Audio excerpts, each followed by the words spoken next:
I can't believe what I just heard. Could it be true? Are you the girl I thought I know?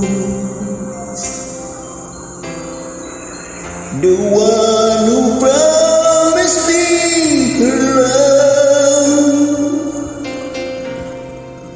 Where did